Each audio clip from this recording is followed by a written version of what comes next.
오늘은 요한복음 7장 1절부터 24절의 말씀을 보도록 하시겠습니다. 예수께서 오병이어의 표적을 행하시고 가리고 자신이 생명의 떡이라고 하는 말씀을 하신 후에 6개월가량 지난 다음에 예수께서는 갈릴리에서 다니시고 유대에서 다니려고 하지 않았습니다. 그것은 유대인들이 곧 유대 종교 지도자들이 예수를 죽이려고 하는 것을 예수께서 아셨기 때문에 갈릴리에서 사역을 하시고 그곳에 당분간 머물려고 하셨던 겁니다. 예수께서 안식일에 38년 된 병자를 고치셨고, 그리고 그 안식일에 그 병자를 고친 이유 때문에 자신이 아버지께서 지금까지 일하기 때문에 자신도 일한다, 이런 말씀을 하신 것이 아버지와 자신이 동일시되는 그런 신성모독죄로 유대인들은 그렇게 여긴 겁니다. 그래서 안식일만 범할 뿐만 아니라 하나님을 자기의 친아버지라고 그들이 판단을 했기 때문에 예수를 본격적으로 죽이려고 그들은 음모와 계획을 세운 겁니다. 그래서 예수께서 갈릴리에서 다니시고 유대에 다니지 아니하려고 그렇게 한 겁니다. 유대인의 3대 명절이 있습니다. 유월절과 또 칠칠절과 초막절입니다. 그 유대인의 명절 중에서 초막절이 가까이 이르렀습니다.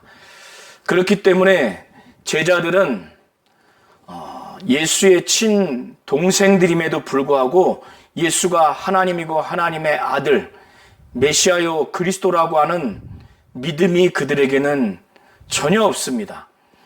그들은 예수에 대한 입장은 일반 유대인들과 같이 그나마 긍정적으로 예수를 바라보는 유대인들이 정치적인 메시아, 군사적인 메시아로 여긴 겁니다. 그런 입장과 동일하게 예수에 대해서 그들이 말하기를 초막절이 가까우게 되니까 예수의 형제들도 예수께서 행하신 표적들을 익히 알고 있었습니다. 그러니까 예수에 대해서 정치적인 메시아로 많은 신뢰를 받기 위해서, 많은 지지를 얻기 위해서는 이곳 갈릴리 변두리에서 예수께서 그런 표적을 행하지 말고 보다 많은 사람들이 보는 곳으로 가서 행하라고. 그래서 초막절이 많은 사람들이 모이는 그런 명절이니까 그 일들을 제자들 앞에 보이도록, 제자들이 믿도록. 여기서의 제자는 12제자를 말하는 것이 아니라 아마도 6장까지 예수께서 생명의 떡에 관한 말씀을 하시고 예수의 피와 예수의 살을 마셔야 되고 먹어야 된다고 하는 그 말씀을 듣던 제자들이 도무지 어려워서 못 듣겠다 해서 떠난 제자들을 대상으로 해서 예수의 동생들이 말하는 것으로 보여집니다. 물론 유대 지역에 있는 또 다른 제자들을 상정할 수도 있는데 어쨌든 12제자를 제외한 그 제자들이 예수께서 행하시는 일을 보고 그들이 믿도록 유대로 이 명절에 기와로 해서 올라가 달라고 3절에 예수의 형제들이 그렇게 말합니다. 그들은 예수에 대해서 오해를 해요. 정치적인 메시아로서, 군사적인 메시아로서 예수가 스스로 많은 사람의 그 지지를 받고 또 신뢰를 받기 위해서 그렇게 나타나기를 원하는 그런 마음과 그런 태도를 갖고 있는 것으로 그들은 오해합니다. 그래서 그들이 말하기를 스스로 나타나기를 구하면서 묻혀서 일하는 사람이 없습니다. 그러니 이 일을 행하려거든, 이 일은 예수께서 지금까지 행하셨던 표적, 귀신 쫓는 거, 이런 축사 사역을 아마도 말하는 것으로 생각하시면 좋을 것 같고요. 이 일을 행하려 하거든 자신을 세상에 나타내라는 겁니다. 그러니까 이렇게 사람도 별로 많지도 않은 이런 변두리 갈릴 지역에서 하지 마시고 이 초막절에 많은 사람들이 모이는 그 예루살렘 그 지역에 가서 완전히 이 일을 그곳에서 나타내라는 겁니다. 그러면 정치적인 메시아로서, 정치적인 그리스도로서 그런 표적을 행하는 것을 많은 사람들이 이 시에 보면은 제자들도 더 지지하고 많은 사람들이 정치적인 메시아 그리스도로서 지지할 수 있지 않겠는가? 그런 차원에서 말한 것인데 이렇게 말하는 그 이유에 대해서 5절에 헬라어 원어에는 맨 앞절에 가르, 왜냐하면이라고 하는 이유 접속사가 기재되어 있는데 한글 번역본에는 빠져 있어요. 그들이 이렇게밖에 말할 수 없는 이유는 예수의 형제들이라 할지라도 그 형제들까지도 예수를 믿지 않기 때문에 이런 부정적인, 불신앙적인 입장에서 이렇게 예수께 말하는 겁니다. 이 말씀을 들은 예수께서는 이미 창세전에 아버지와 함께 계셨던 그때 아버지의 목적, 아버지의 뜻, 아버지의 계획, 의도를 다 아시죠. 하나님의 의도를 잘 알고 그것을 이 땅에서 다 이루시기 위해서 말씀이 육신이 되어 오셨고 고난당하시고 죽으시고 부활하시고 승천하시고 다시 오실 것입니다. 이런 모든 일에 있어서 그는 자의대로 하지 않고 반드시 하나님의 그 목적과 계획을 이루는 그것을 나타내는 그 하나님의 시간, 바로 그것을 예수께서 말하는 내 때, 나의 자기와 관련된 때라고 이렇게 말하는 겁니다. 예수께서는 고난을 당하시고 죽으실 그 때 하나님이 고난당하게 하고 또 죽임을 당해야 하는 하나님의 목적과 그 계획을 나타내는 하나님의 시간이 아니라는 거예요. 그런 차원에서는 6월절에 올라가야 되는데 지금은 초막절이기 때문에 내 때가 아직 이르지 아니했다고 말하는 겁니다. 예수의 친형제들이라 할지라도 하나님의 목적과 계획을 그 동생들에게는 나타내는 시간, 그들의 때가 예수와 같은 연장선에서 그들에게는 없습니다. 그래서 그들에게는 늘 그들의 때가 늘 준비되어 있다고 이렇게 말하는 겁니다. 그들은 오늘 가든 내일 가든 일주일 후에 가든 그들이 결정하는 때가 그들의 때이기 때문에 너희의 때는 늘 준비됐다고 이렇게 말씀을 합니다. 아까 말씀드린 것처럼 예수께서는 말씀이 육신이 되어서 이 땅에 오시는 때도 또 고난당하는 때도 또 죽임당하는 때, 부활하는 때, 승천하시는 때, 다시 오실 때를 다 하나님 아버지의 목적과 계획이 그 하나님께서 결정하시는 그 시간에 따라서 그는 순종하는 겁니다. 바로 그 하나님의 목적과 계획을 나타내는 시간이 바로 예수께서 내 때라고 이렇게 말씀을 하시는 겁니다. 그래서 지금 예수께서 이런 연장선에서 자기가 고난받고 죽임을 당해야 할 때라고 하는 그 배경을 두고 7절에 말하는 겁니다. 그래서 세상이, 여기서의 세상은 좁게는 유대 종교 지도자들을 중심으로 한 그 유대 사회, 지금 예수를 핍박하고 죽이려고 하는 그런 민족들, 그 지역을 두고 세상으로 보시면 됩니다. 넓게는 예수께서 오신 이 모든 세상으로 볼 수 있겠죠. 세상이 예수의 형제들, 바로 너희들을 미워하지 않는다는 거예요. 그러나 예수를 미워한다는 거예요. 왜 미워하는가? 그 이유가 예수께서는 오셔서 유대 종교 지도자를 중심으로 한 유대 사회에 대해서, 더 넓게는 이 세상의 일들이 악하다고 이미 말씀을 하셨기 때문에 예수 자신에 대해서 미워한다고. 그래서 내 때가 바로 예수가 고난당하시고 죽음을 당한 것과 관련된 것이라는 것을 그 배경으로 7절에 이렇게 말씀하는 것으로 보시면 됩니다. 그래서 예수께서는 그의 친동생들에게 너희는 명절에 올라가라. 내 때는 아직 차지 못했다. 아직 무르익어서 하나님이 올라가라 이렇게 결정하신 때가 아니라는 거죠. 그래서 아직 이 명절에 나는 올라가지 않겠다. 아예 올라가지 않겠다는 것이 아니라 아직 올라가지 않겠다고 이렇게 말씀한 겁니다. 이 말씀을 하신 다음에 갈릴리에 머물러 계셨어요. 그리고 어느 정도의 날이 지난지 모르지만 명절에 예수의 형제들이 올라갔습니다. 그런데 예수도 그 형제들이 올라간 후에 하나님 아버지께서 올라가라고 말씀을 하시지 않았나 생각이 듭니다. 그래서 예수도 그 후에 어느 정도의 시간이 지났는지 모르지만 예수도 올라가셨는데 그는 자기를 나타내지 않고 은밀히 예루살렘에 올라갔습니다. 왜 나타내지 않고 은밀히 올라가셨는가?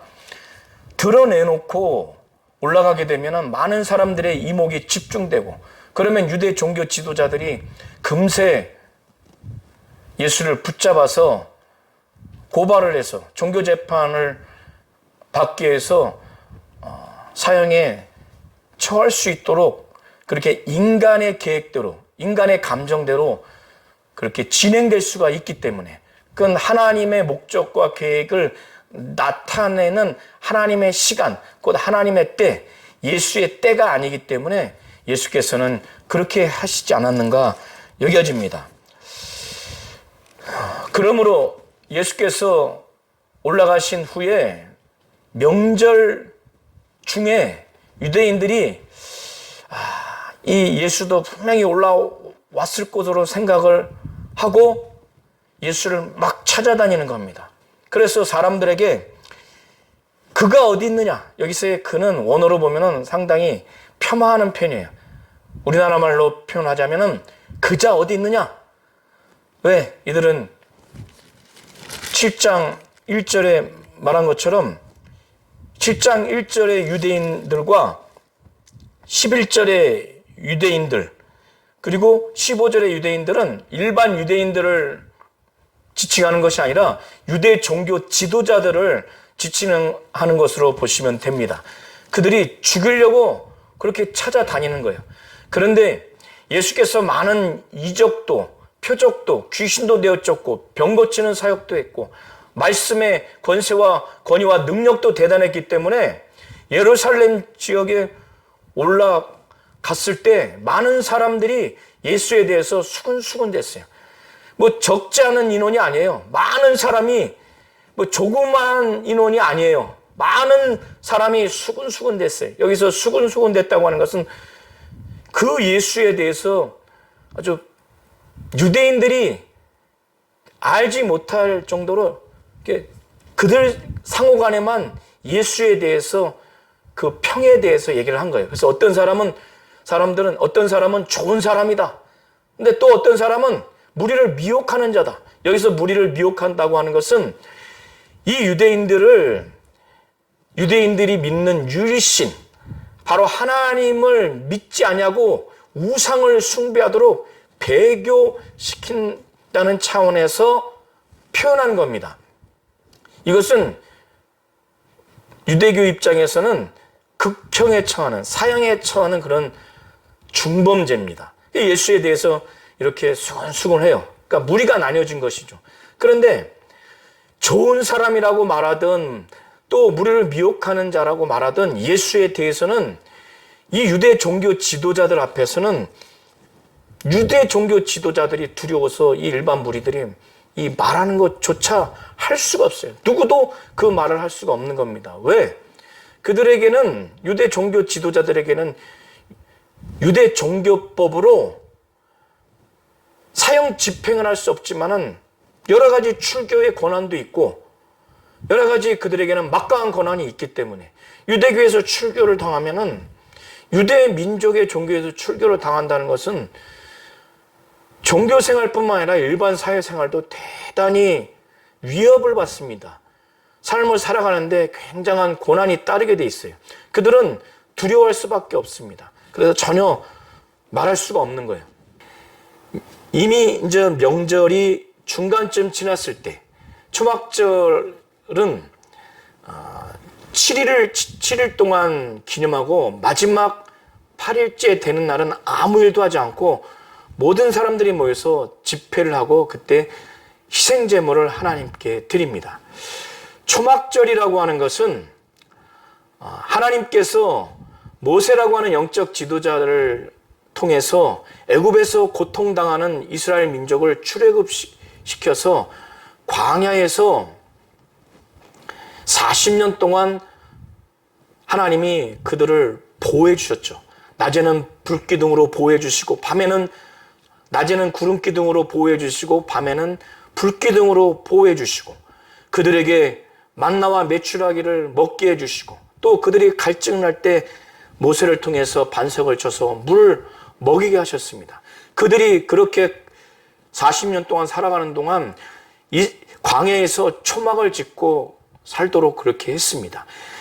그래서 초막절을 장막절이라고도 하는 겁니다. 이 40년 동안 이스라엘 민족이 초막을 짓고 그곳에 거하면서 살았기 때문에. 그래서 초막절은 이렇게 40년 동안 그들의 민족을 초막을 짓게 해서 거기에 살게 하여서 하나님이 인도해 주신 그것을 기념하기 위한 절기입니다. 그리고 또 한편에서는 이스라엘 민족이 추수한 다음에 추수한 곡식에 대해서 하나님께 감사하는 절기예요. 그래서 추수한 곡식을 하나님께 감사한 절기로서는 수장절이라고도 합니다. 그래서 초막절, 장막절, 또 수장절 이렇게 불리어지죠. 예수께서는 이미 명절의 중간이 돼서 예루살렘 성전에 들어가셔서 성전 뜰에서 가르치시기를 시작하셨습니다. 그런데 예수께서 가르치시는 그 말씀의 권위와 권세가 대단하죠. 그의 말씀은 아버지로부터 명령받았기 때문에 그의 말씀은 더하거나 빼지도 않는 하나님 아버지의 뜻이 담겨있는 하나님의 말씀을 그대로 증거하는 것이기 때문에 그의 말씀은 권세와 권능이 있습니다. 능력이 있어요. 가버나움 회당에서 귀신이 드러나서 떠나갈 정도로 대단합니다. 이런 말씀을 들은 유대 종교 지도자들, 15전의 유대인들이 막 놀랬어요. 그러니까 부정적으로 놀란 거예요. 왜? 예수는 유명한 랍비 밑에서 율법 교육을 받거나 훈련을 받은 적이 없는데 참으로 유명한 랍비들도 할 수 없는 그 율법의 내용을 해석해서 그걸 또 적용할 수 있는 내용들로 가리킴을 받으니까 신기가 안 좋은 상태에서 놀란 거예요. 그러니까 부정적인 측면에서 경악스러운 거예요. 배우지 않았는데 어떻게 글을 알까? 이런 내용으로 이 유대 지도자들이 아주 경악스러운 반응을 보입니다. 여기서 배우지 아니하였거늘 어떻게 글을 아느냐 했을 때의 이 의미는 글을 배우지 않아서 글을 모른다는 의미가 아닙니다. 유명한 랍비 밑에서 철저하게 교육을 또 훈련을 받았을 때 그 사람은 랍비로서의 지위와 자격을 취득하고 그래서 랍비로서의 율법을 해석하고 또 그걸 적용할 수 있는 내용으로 가르칠 수가 있는데 이들이 알기에는 예수는 그런 교육과 훈련을 받은 적이 없는 겁니다. 이스라엘 사람들은 6세부터 율법 교육을 배우는데 초등 기관에서 배우고 또 고등 기관에서 배우고 전문 기관에서 이렇게 배웁니다. 예수는 그렇게 전문적인 단계별로 기관에서 배운 적이 없어요. 그러니까 이들이 이렇게 표현을 하는 겁니다. 이것을 듣고 있던 예수께서는 자기가 지금 전한 이 말씀의 내용, 이것을 내 교훈이라고 하시면서 내 교훈은 내 것이 아니라 나를 보내신 이의 것이다. 바로 하나님 아버지의 것이다. 이렇게 말씀하시면서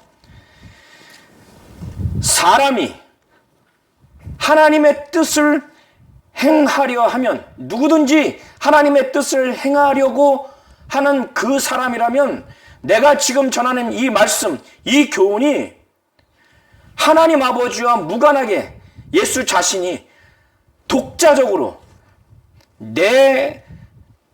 내가 스스로 말함인지 하나님으로부터 왔는지 알 수 있다는 겁니다.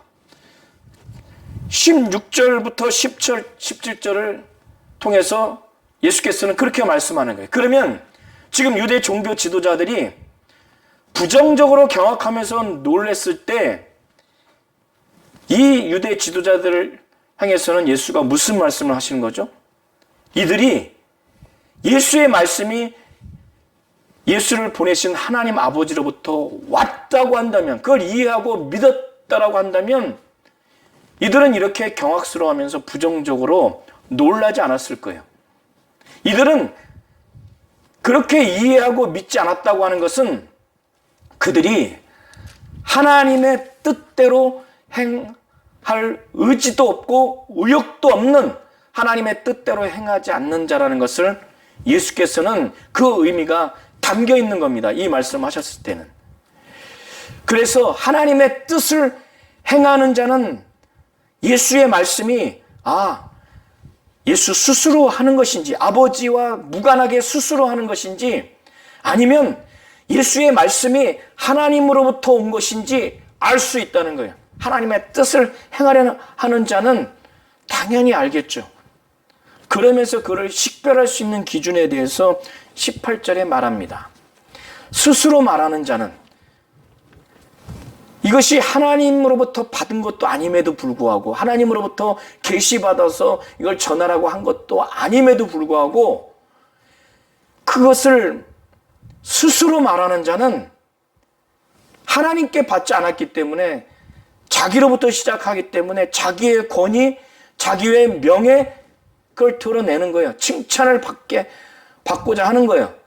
곧 자기의 영광을 구하는 거예요, 사람들한테.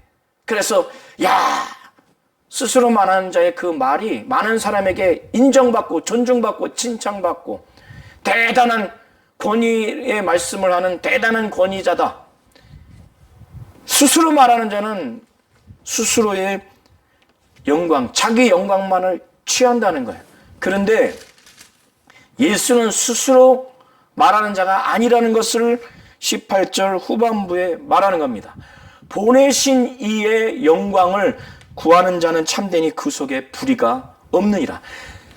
자신은 지금 말하는 이 말씀, 예수 자신이 말하는 내 교훈은 내 것이 아니라 나를 보내신 이의 것이라고 분명히 말해요.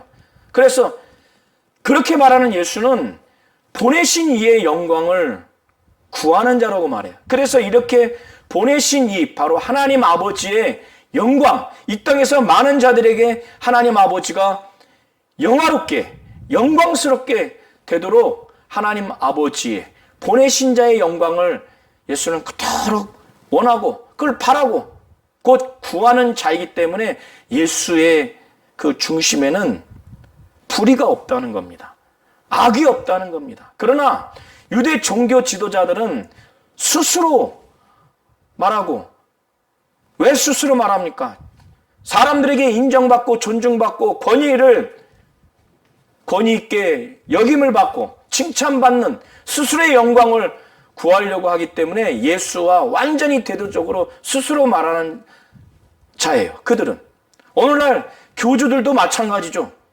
자기들의 없는 신적 권위, 아주 교주로서의 인정과 평가와 존중받기 위해서 스스로 말하죠.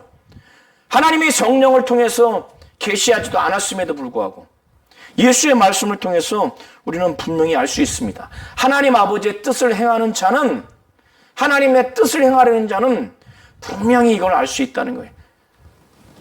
가장 먼저 예수를 통해서 예수의 말씀이 하나님으로부터 왔는지, 하나님과 무관한 스스로 말하는지 안다는 거예요. 예수는 자기의 영광을 구하기 위해서 스스로 말하는 것이 아니라 하나님 아버지의 영광을 구하는 불의가 없고 참된 분이구나 알 수 있다는 겁니다. 그리고 난 후에 예수께서는 정작 유대 종교 지도자들이, 그리고 그런 종교 지도자들과 같은 부류에 속한 유대인도 다 포함 시킬 수 있겠죠. 이제 예수께서는 유대 종교 지도자들에게 직설적으로 말합니다. 모세가 너희에게 율법을 주지 아니하였느냐? 너희 중에 율법을 지키는 자가 없도다. 모세가 너희에게 율법을 줬는데 너희 중에 율법을 지키는 자가 없다는 거예요. 한 사람도 율법을 지키지 않는다는 의미죠. 그러면서 그것을 입증하는 겁니다. 그 근거를 대기를 구약은 예수에 대해서 말하고 있죠. 모세도 예수에 대해서 증거하고 있는데 이 모세의 글을 통해서 예수를 증거하고 있습니다. 그런데 모세가 준 이 율법을 그들이 지키고 있지 않다고 하는 단적인 증거로 그들이 예수에 대해서 어떻게 대하고 있는가? 모세가 모세의 글을 통해서 예수를 증거하고 있는데 정작 그 율법을 지키고 있다면, 그 율법을 이해하고 지키고 있다면 예수를 죽일 수 없다는 거예요. 예수를 메시아로서 믿어야 되고 순종해야 되고 복종해야 되고 그의 말씀이 하나님 아버지의 말씀임을 믿어야 되는데 그렇지 않은 거예요. 그래서 그 모세가 준 율법을 지키는 자가 없다고 하는 것을 예수 자신에 대해서 그들이 어떻게 대하고 있는가를 근거로 해서 지금 말씀하고 있는데, 너희가 어찌하여 나를 죽이려고 하느냐? 이 얘기를 들으니까 초막절을 지키기 위해서 먼 지역에서 온 그 무리들은 유대 종교 지도자들이 예수를 죽이려고 하는 음모와 계획을 그들은 알지 못해요. 그러니까 이 얘기를 듣던 일반 무리들이 말하기를 당신은 귀신이 들렸다. 누가 당신을 죽이려 하나이까? 그러니까 이들은 모르죠. 그런데 너무나 그들의 입장에서 볼 때 예수가 제정신이 아니다. 자기들은 전혀 그런 죽이려는 의욕도 없고 의지도 없는데 제정신이 아니다라는 차원에서 귀신이 들렸다 이렇게 표현을 하는 겁니다. 그러니까 예수께서 다시 말씀하시기를 자신을 죽이려고 한 구체적인 사례를 말씀하는데 21절과 23절을 비교해서 보면 21절을 통해서 예수께서 말씀하시는 한 가지 일은 안식일에 38년 된 병자를 치유한 사건으로 우리가 이해할 수가 있습니다. 예수께서 말씀하시기를 내가 한 가지 일을 행하며 너희가 다 이로 말미암아 이상히 여기는도다. 이 한 가지 일은 38년 동안 그 병든 병자를 안식일에 치유한 사건을 두고 그 유대 종교 지도자들이 이상히 여겼다는 거예요. 아주 경악스럽게 여겼다는 겁니다. 예수께서 그들에게 말씀하시기를 모세가 너희에게 할례를 행하였으니 그러므로 너희가 안식일에도 사람에게 할례를 행하느니라. 근데 이 모세가 할례를 그들에게 행한 것이, 이 할례가 모세로부터 비롯된 것이 아니고, 그러니까 모세에게서 나온 것이 아니라 그 조상들에게서 난 것입니다. 아브라함으로부터 시작된 겁니다. 하나님의 아브라함에게 언약을 한 다음에 그 언약의 표시로서 할례를 하도록 명령을 한 겁니다. 그래서 유대인의 표시 중에 하나가 대표적인 게 할례예요. 그래서 할례를 반드시 하도록 하나님은 아브라함을 통해서 명령했어요. 그 할례를 행하지 않으면 그들 중에서 끊어지리라고 이렇게까지 하나님께서 말씀하신 것입니다.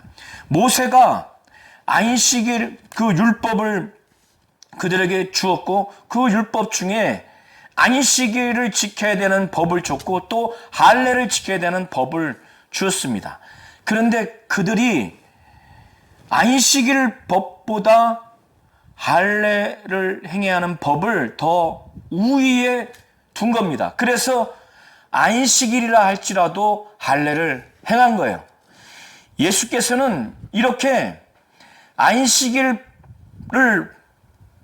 형식적으로는 범한 노동을 했지만은 곧 남자의 그 생식기에 포피를 베는 그 할례라고 하는 작은 노동을 한 것은 형식적으로는 그게 안식일 금지하는 노동이지만 그걸 더 우위에 뒀기 때문에 예외 조항으로 둔 겁니다.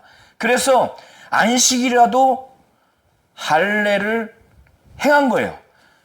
이걸 두고 예수께서는 자신이 안식일에 남자아이의 그 작은 생식기의 포피를 베는 그 신체의 일부분 그리고 작은 노동 그것도 우위에 둬서 우선적으로 해서 그거를 행했을 때 안식일을 범하지 않은 것이라고 했음에도 안식일에 예수께서 38년 된 병자, 이 병자를 전신을 건전케, 온전케 치유한 이 부분에 대해서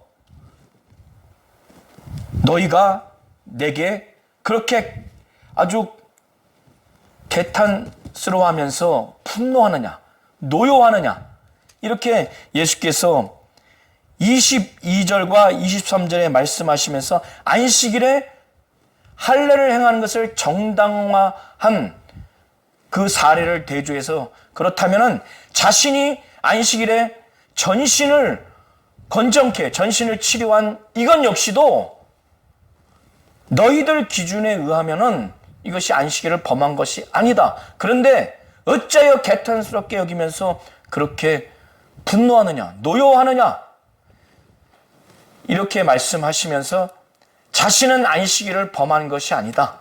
율법을 범한 것이 아니라 정작 유대 종교 지도자들이 율법을 지키는 자가 한 사람도 없다고 그들에게 말씀하신 것입니다. 지금까지 내용을 보면. 그러면서 자신에 대해서 외모로 판단하지 말고 공의롭게 판단하라고 이렇게 말씀하시는데 여기서의 이 내용은 이들은 그들의 그 장로의 유전, 그 구전율법을 계속 모세가 성문화된 율법을 받은 이후에 그것을 보강해서 더 많이 그거를 추가해서 그들은 율법의 그 구전율법의 그 형식적인 것 그리고 성문화된 율법도 형식적인 그 조항, 세세한 조항 그 형식적인 그 조항에만 자꾸 치중해서 그것을 범했는가 범하지 않았는가 거기에만 몰두돼 있고 정작 하나님이 율법을 준 목적과 율법의 근본 정신은 그들은 알지 못하는 겁니다. 그리고 좁혀서 안식일법을 준 하나님의 근본 정신과 그 목적을 그들은 알지 못하는 거예요. 이렇게 외모로 판단하고 공의롭게 곧 하나님이 율법을 주신 근본적인 목적과 율법의 정신은 알지 못하고 안식일을 준 그 목적과 그 정신을 알지 못하고 안식일이 갖고 있는 그 의미와 그 목적, 그 정신 그걸 알지 못하고 곧 공의롭게 판단하지 못하는 겁니다. 그들이 그렇게 할례는 예외 조항, 더 우위에 있는 조항으로 여겨서 안식일이라도 모세가 전한 그 법을, 그 율법을 그들이 범하지 않으려고 안식일에도 할례를 주거든 안식일에 예수께서 전신을 건정케 한 것은 당연하게 왜 여기지 않는가? 공의롭게 판단치 않는다고 이렇게 말씀하시는 거예요. 그래서 율법의 근본 정신과 목적, 하나님이 그렇게 율법을 주신 하나님의 목적과 정신도 알지 못하고 하나님이 이 안식일을 준 목적과 정신도 알지 못하고 안식일이 갖고 있는 의미와 그 정신도 알지 못하고 그리고 할례는 안식일보다 더 우위에 둬서 그거는 예외로 허용하면서 예수께서 안식일에 전신을 건정케 한 것은 안식일을 범했다고 율법을 범했다고 이렇게 한 부분에 대해서 예수께서는 이 모든 것들을 종합적으로 해서 외모로 판단하지 말고 공의로 판단하라고 예수께서 말씀을 하시는 겁니다. 오늘 예수께서 말씀하신 여러 가지 것이 다 중요합니다. 그런데 저는 오늘 17절에 보면 예수께서 성전 뜰에서 말씀하신 하나님 아버지로부터 받은 그 명령, 영생이 담겨 있는 그 명령으로서의 하나님 아버지의 말씀을 가감없이 증거한 예수의 교훈, 그것은 자신의 것이 아니라 하나님 아버지의 것이라고 분명하게 말씀하셨고 이것을 알 수 있는 자는 하나님의 뜻을 행하려 하는 자만이 알 수 있다고 말씀하셨습니다. 오늘 예수의 이 말씀을 분명히 잘 하셔서 성경에 있는 모든 말씀이 성령의 감동으로 되어진 하나님의 말씀을 이해하고 믿을 수 있으려면 이렇게 하나님의 뜻을 행하려고 하는 순전한 마음이 있어야 되고 특별히 사복음서를 통해서 예수의 말씀과 행하시는 그 모든 것들이 하나님의 뜻이요, 하나님의 일이요, 하나님의 명령으로서 하나님의 목적, 하나님의 계획, 하나님의 의도가 가감없이 그대로 나타낸 예수의 사역임을 이해하고 믿으려면 하나님의 뜻을 행하려고 하는 그런 순전한 마음이 있어야 된다는 것을 우리 성도님들이 잘 적용하시면 좋을 것 같습니다.